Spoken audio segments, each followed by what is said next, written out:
गुरुभ्यो नमः हरि ओम ओम नमो भगवते वासुदेवाय ओम नमः शिवाय. Dear disciples, devotees of Advaita Sagara Vidya Peetam, I am here, the founder. May all God bless you today. And we are going to have a topic today. We are going to touch base. Not a full topic because it is a big ocean by itself. So we are going to touch the topic of liberation while alive. I'm going to give you some information. I'm going to give you some methods. And then we are going to explore as much as possible as we go deep. Because this is a Vidya, this is the way, and this is the final point of reach for us to get out of samsara. By now, you should have been aware what I mean by samsara. Samsara is not a married life, as people think. Oh, she is my samsara and so on. No, not like that. Samsara is a cycle. There is a birth, then there is a growth, there is a stability, and then there is a peak, and then there is a decay, there is a disease, and then there is a death. Jiva goes through the cycle regularly without any break. It is like something like the waves of the ocean. They never stop. They keep on coming to the shore. As they come to the shore, they lose their density. At the same time, at the further end, there starts another wave. So it is like that. Or you may even consider like this. Liberation is like a tennis ball. When you drop it on the third floor, on the stairs, where will it stop? It keeps on coming down till it reaches the lowest point from where it cannot move anymore. If you consider these two examples, they will very much fit with you. Let us see. When God created human beings, He gave them a manas, a mind, pure sattva. This sattva, over a period of time, got contaminated by rajos and tamos. So the mind, what causes the rajos and tamos, if you see, it is the desire. Kama is the fundamental root cause of anything. When we say kama is desire. It may not be just for a woman. It can be a desire for anything, for possession of some things. The I, me and mine, whatever that comes to it is called kama. This kama made the mind little impure. So, as the mind got impure, it went into the world to attain, to satisfy its kama. It performed certain work. Every work has got good and bad automatically attached to it. Every work, according to Bhagavad Gita, according to all the Vedas and Shastras, there is no work where it is sinless. When I say sinless, the word sin I don't like. So I'm going to say something like evil or something like non-good.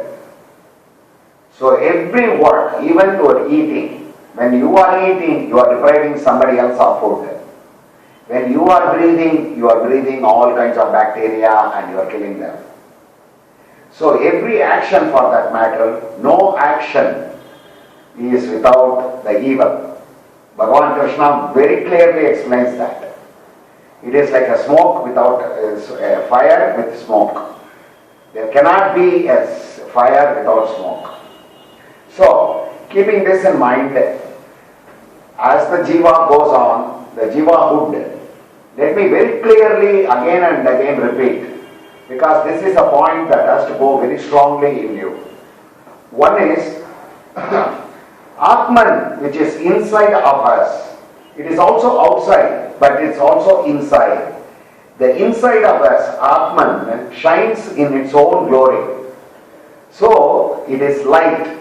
It is not like the physical light that you see when you switch a light on. It is not like that. It is a self-effulgent, much more powerful than the normal light. Even the sun. There is a person inside the sun who is making the sun shine. That is Brahman. So this light, when it starts traveling, light always travels. The very first is this light in the body starts from this, the place that is here. I am showing it to you. It is called medulla oblongata in the medical terms. In the Tamil, it is called mugulam. That is the control center of the entire human body. Behind this, Sirumulai they call it. Small Perumulai, Sirumulai, and below that is the mugulam. This medulla oblongata is the one which controls the whole body. From there starts the light. So if you can imagine from here a light going straight up, where do you think that light will land? It will land right here. It will first be stopped by the brains, the intellect. When it stops the light, whenever the light travels and when it is stopped, a shadow is produced. It is common knowledge to everybody. That shadow in the intellect is called the ego, the jiva. That shadow is called jiva. So jiva is nothing but a shadow. It is the shadow of the original Brahman. Remember, this is Brahman. This is the effulgence of Atman. The next point, from there, it gets reflected into the heart. Here. So there is another shadow that is produced. That shadow is called the ego. The ego in us. So ego is also, we cannot point out the ego. We can point out the ego only through the action. Oh, he is very egocentric. Oh, he is egoless. By what he performs and by the result of that only we know what is ego. Maya is a very intelligent, highest intelligent person. She is our mother. She is the creatrix. She has a beautiful design which nobody else can transgress. They can never transgress Maya. Only by completely surrendering to her, we cross over Maya. She takes the ego out of you.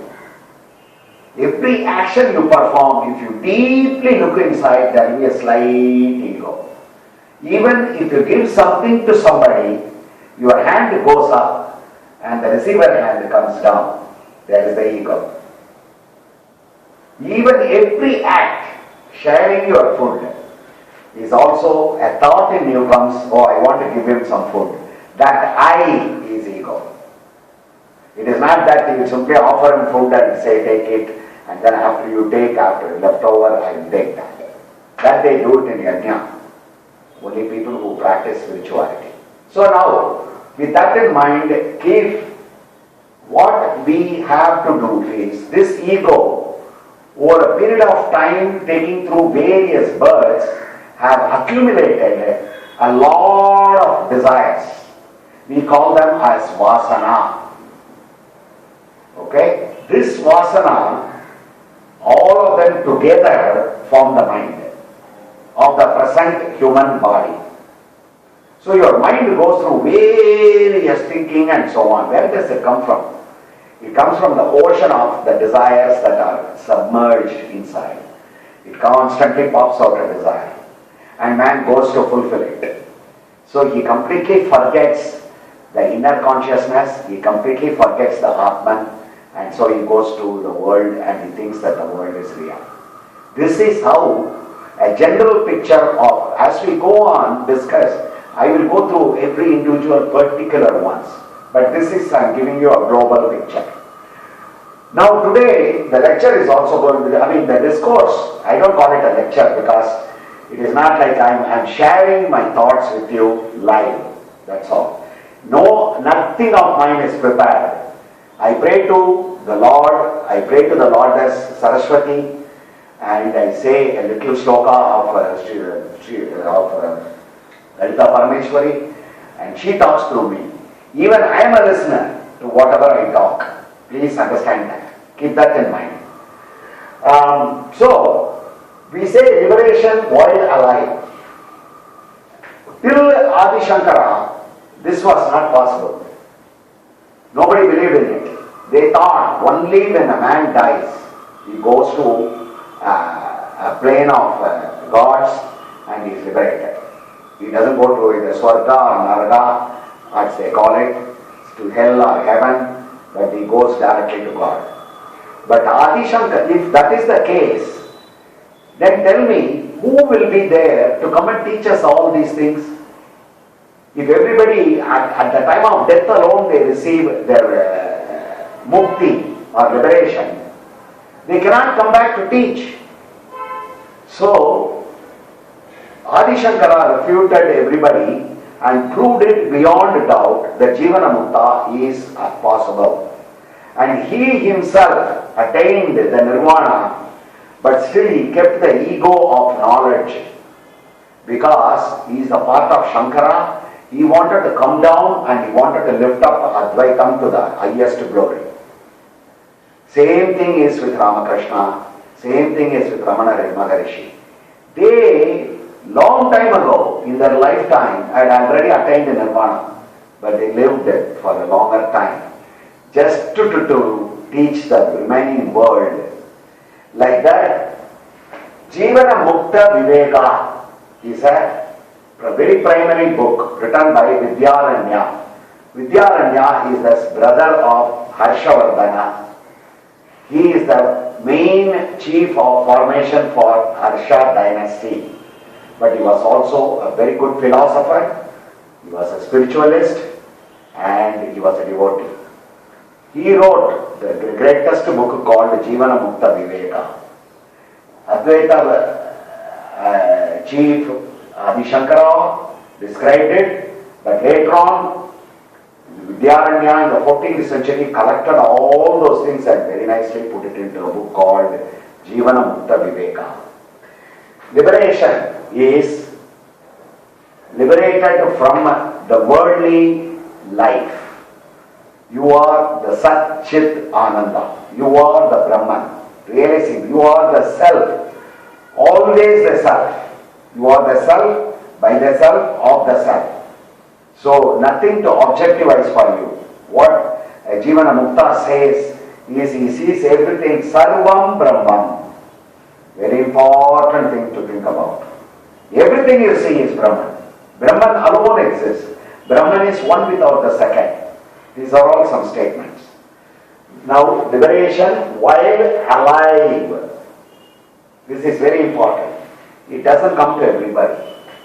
Those who, like you and me, we live in the normal world, we have a normal mind. Suddenly, God gave us a good turn and we turned towards spirituality. We were not born spiritual. I was not born spiritual. But over a period of time, I experienced a lot of agony and they were non-reasonable to me, and so I had to turn to God, and it was the turn. Then later on I realized through my guru that whatever that happened in my life automatically pushed me into the right direction and I became good. This is how they say it. And then I got the Guru Diksha and I got the Mantra Diksha, and by God's grace I'm practicing it every day. I am no more. I'm least in the world. I'm almost in the edge of Vanaprastha. I'm just going to go enter into sannyasa. Anyway, everybody can live like a Jivana Mukta, provided they follow the remaining. Here liberation means mukti, while alive. Jivana Mukta. A person who has reached samadhi, not in the cervical path but in the nirvikal path, and who can come down from that samadhi, that person is a Jivana Mukta. While for example, in the south, Taimanavar, there are so many people. Jodi,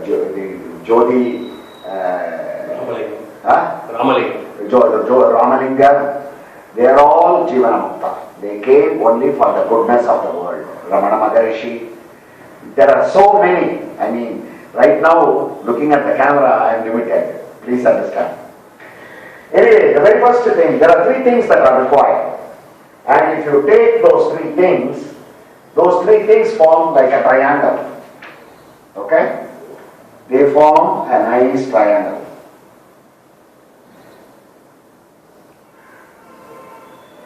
Effacement of lateral, ELI, Mano, Nasa, and knowledge. Let me put it this way. There is in a half an hour I cannot explain a book of lifetime. So I'm going to give you some shots for you to think about. If it is lateral impression, these lateral impressions are the ones that are called vasanas. They are called the vasana. What is a vasana? If you today take an ice cream and you like it, so there is a impression in your mind that is formed. Later on, next time tomorrow, you want the same ice cream. So you take that ice cream. 3 days later, you get an opportunity to take the ice cream, you take the ice cream. In these 3 times, what has happened is, you have formed a kind of a small scratch in your brain for a liking for that ice cream. That scratch is called vasana. So whenever your thought goes through that particular channel, it becomes a channel. It is just like writing on a hard drive for computer people. Latest thing that I can give. Whenever you type something, it goes into a hard drive and it writes on the magnetic plate. It writes something, really. Similarly, a vasana is created in your mind. This vasana as such is no problem. It doesn't create any problem at all, it just stays as vasana. But when the mind, when a thought comes out and gets attached to this vasana, that means this ego, when it identifies itself with that vasana, immediately you want a desire. Your desire starts from you. I want to have ice cream today. That vasana now, because it had got attached with your I, it became Trishna.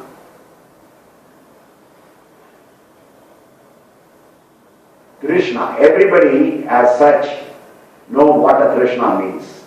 Trishna is something that will not make you sit at rest. It is very restless. It makes you jump up and down and go and do something. This vasana, when it becomes Trishna, you go and do it again. When you do it again, you deepen that particular channel. Like that, over a period of time, various births, you have had various desires and they don't go away. They get attached to your subtle body. We will talk about it when we explore our sight very deeply. And you carry with it. So you come to that world not empty-handed. Always remember, you come to this world with a whole bunch of burden of your desires called vasanas. That vasana is your mind. So, this vasana has to be completely eradicated. That means the Trishna has to be taken out. That means the ego has to be not ever allowed to mix with that vasana. So the ego has to be completely effaced. You have to give up your ego. Oh, I have given up my ego a long time ago. Everybody says that. When they say, please notice, they use the word I. I have given up. That itself is ego. You understand? So it is extremely difficult Except you do a lot of sadhana to purify your mind, God removes that ego from you. She is the only one, or Krishna, or Durga, or whomever who is your Ishtadevata, that Devata alone removes that ego.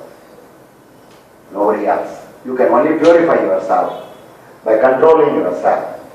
That control is the second line called Mano Nasa. Please note the word Nasa. Nasa means something that exists is put to non-existence. That is Nasa. I'm not going to use the word death and all that. Death of the mind and all that. Something that is in use, you put it to non-use. That is called Manonasa. I'm going to go into a little bit later on today. The third one is knowledge of Brahman. Aham Brahma. Now 4 Mahavakyas.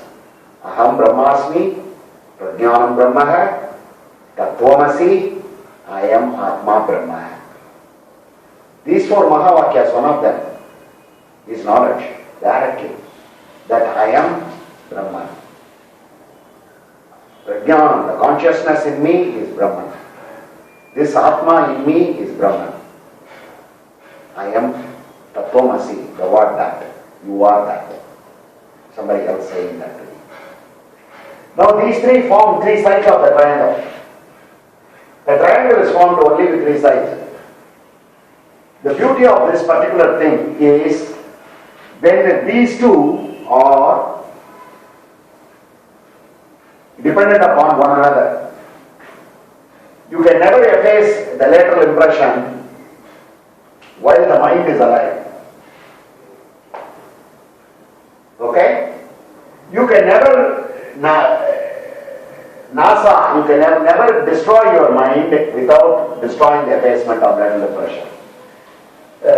impression. So there is a connection here between these 2. Now let us see the connection between these 2. Knowledge will come only when there is no mind.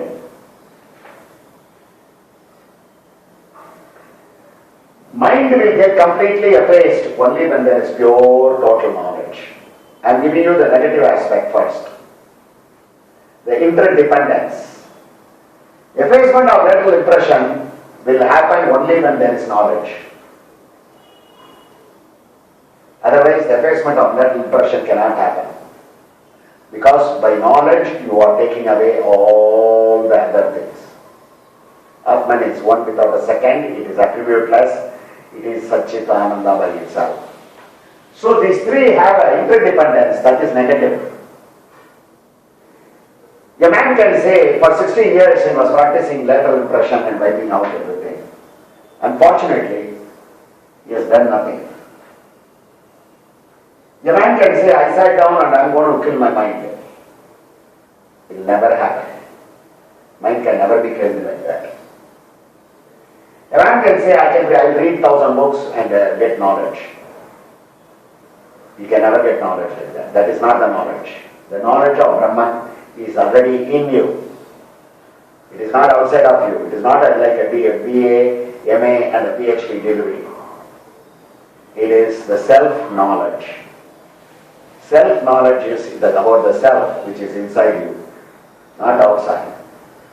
So I gave you all the negative aspects of interdependence. So there is also a positive way of doing it. When the Manonasa, when you are practicing Manonasa, thinking about effacement of lateral impression, they both become dependent. Simultaneously you can do that. So the idea of the author here, I will go into very deep, very in-depth when I touch this subject inside my sight. All these 3 things simultaneously have to be practiced, without which many lifetimes you will never attain it. Simultaneously you have to be out of effacement of lateral, you have to wipe out your impression. The way to wipe out your impression is very simple. Look at your laptop. What do? When you do a fragmentation or when you delete a file, what do? Very simple. You take the header out. The minute the header is taken out, that file becomes nameless. So that space is available. So when you write the next file, it uses, on top of what you wrote, it will absorb that and writes on it. Only when you defragment that, it removes everything. I am talking about deleting of files. When you delete it, the top header part of the file starting is taken out. So the file becomes nameless and it can never be accessed. That is one of the tricks of lateral effacement of lateral impression. Second one is manonasa. Manonasa means desirelessness. You have to cultivate that. Cultivate. Because of one desire, you have taken this birth. One desire. Imagine, in one day, how many desires you have. All those desires have to be fulfilled, my dear ladies and gentlemen. Only when all those desires are fulfilled in your heart completely, you have attained the full, and it takes about 84 million different births. That means 84 million Vedas, how the world is created. If you want to have experience of the world, looking at God through the world, you have to be experienced in all 84 million. Instead, if you turn, you need only one, your Atman. If you learn your Atman, you have learned everything. Because Atman is projected as the world by Maya. So self-knowledge is the ultimate. So when you consider yourself in meditation, Vedanta is beautiful. Other types of practices, they always say that mind has got many parts. Vedanta alone says mind has got an upper mind and a lower mind. The lower mind is the worldly mind called manas, the upper mind is called the buddhi. If you stay in the buddhi and if you meditate, manonasa is taking place simultaneously. That effacement of life impression. Knowledge is from the Guru, from the Mahavakyas. You get that knowledge from somebody you hear, you start practicing meditation, and you try to fulfill or efface the desires. Three sides of the triangle. When they all go together, the ultimate called the Bindu, the Brahman is reached. So, let us come to the, I have said all these things, now I have got to show you a way. The way here is what I have followed myself by God's grace that came to me and given by my ancestors and given by my grandfather is Sri Vidya. Sri Vidya is about the 24 cosmic principles. When you practice Sri Vidya, when you understand the 24 cosmic principles, you are automatically taken into Atma Vidya. About the Atma, the conscious principle inside you. And when you continuously practice Atma Vidya automatically directly takes you into Brahma Vidya. So please understand, these are not three separate Vidyas. They are one Vidya called Sri Vidya. When practiced becomes Atma Vidya over a long period of time and automatically lands you into Brahma Vidya. Brahma Vidya gives you liberation while alive. My dear ladies and gentlemen, I have given you only the skin part of it.